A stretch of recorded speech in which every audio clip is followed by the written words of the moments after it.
my friends, my countrymen, my compatriots.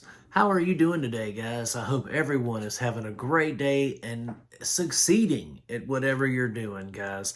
Thanks for stopping in and talking with me today about a movie from 2010. But before we get started on that, guys, hit that like and subscribe button for me so that you can be notified when I drop new and interesting content. So today, guys, we're going to be talking about a movie called Rare Exports, A Christmas Tale. This is directed by Jalmari Helander. Now, Jalmari Helander, if you guys didn't know, is also the same guy who directed Sisu from last year, year before last. I can't remember. But he directed Sisu, and our Sisu himself, Mr. Jorma Tomila, is he's one of our main characters in this film.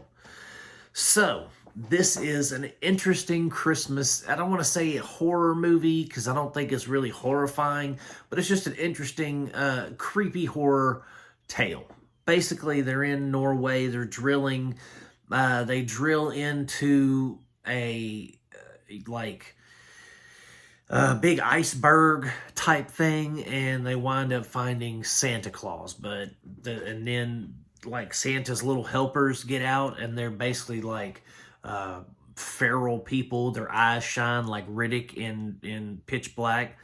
And there's a kid who's he's kind of like a little hellion. He's just a little heathen. He runs around with a gun and a helmet on, and he's just shooting stuff. He's just a badass little kid. One of those kids that runs around a town and shoots out the light bulbs in the street lights with his BB gun, and then curses at the old people who tell him not to. He's one of those types of kids. And so, Sisu, Jorma, he basically plays his father, uncle, or something like that. And he's like, stop doing what you're doing. You can't be naughty.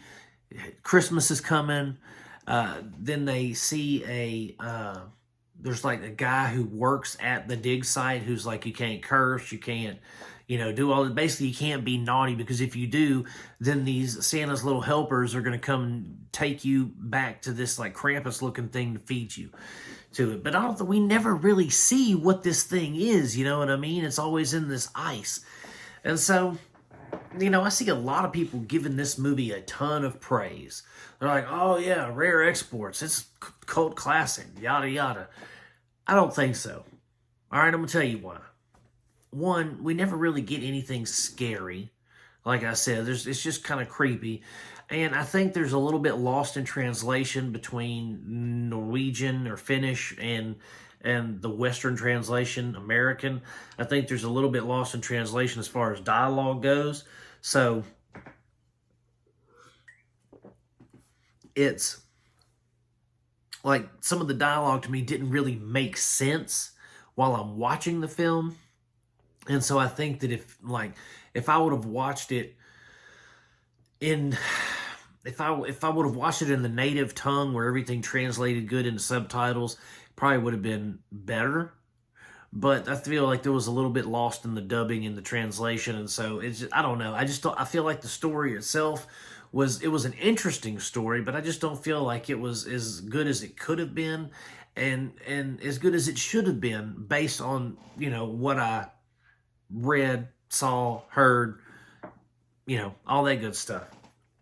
I thought the film as a whole was a good film. I didn't think that it was, mind-blowing, like I said. I don't think it's a cult classic.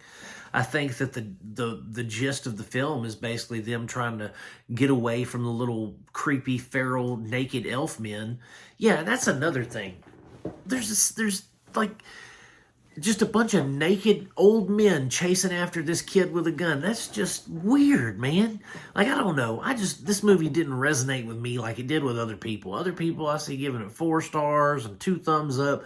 And I'm just like, okay, I mean, it's good, but it's not mind-blowing. It's not 4-star worthy. And maybe I just didn't, maybe I watched it and I wasn't paying good enough attention. Maybe I watched it, and like I said, there was something lost in translation that just didn't translate for me. It didn't register. But I just was never really engaged in this film. I didn't connect with any of the characters. The story, like I said, was just, I was like, what is this? I don't, nothing, to me, it felt like nothing ever really happened. I'm watching the film, I'm seeing what's going on, but it felt like nothing was ever really at stake. There was nothing, there was no skin in the game for anyone per se. And maybe that was just first time filmmaker jitters, or I don't even know if this was his first time making a film. But I'm just saying maybe there was something in production. I don't know, but it didn't work for me. That's all I'm gonna say. It didn't work for me. If it works for everybody else, fantastic. I'm glad you guys like it, because differences of opinions is what makes the world go round. So I'm glad that whoever likes it likes it. I just didn't care for it. So I'm going to give Rare Exports 1 thumb up. If you want to check it out, guys, it's streaming on Peacock, Freevee, and Tubi. Yeah, on Tubi. So you guys check it out if you want to. I'm not going to recommend it, but, give it a shot. If you've heard about it and you want to check it out, that's where you can find it, guys. But that's it. Thanks so much for stopping in and talking with me for a little while about this, guys. Hit that like and subscribe button for me. And as always, I am going to keep making them as long as you guys keep watching them. Peace out. God bless you, my friends, and I will see you soon.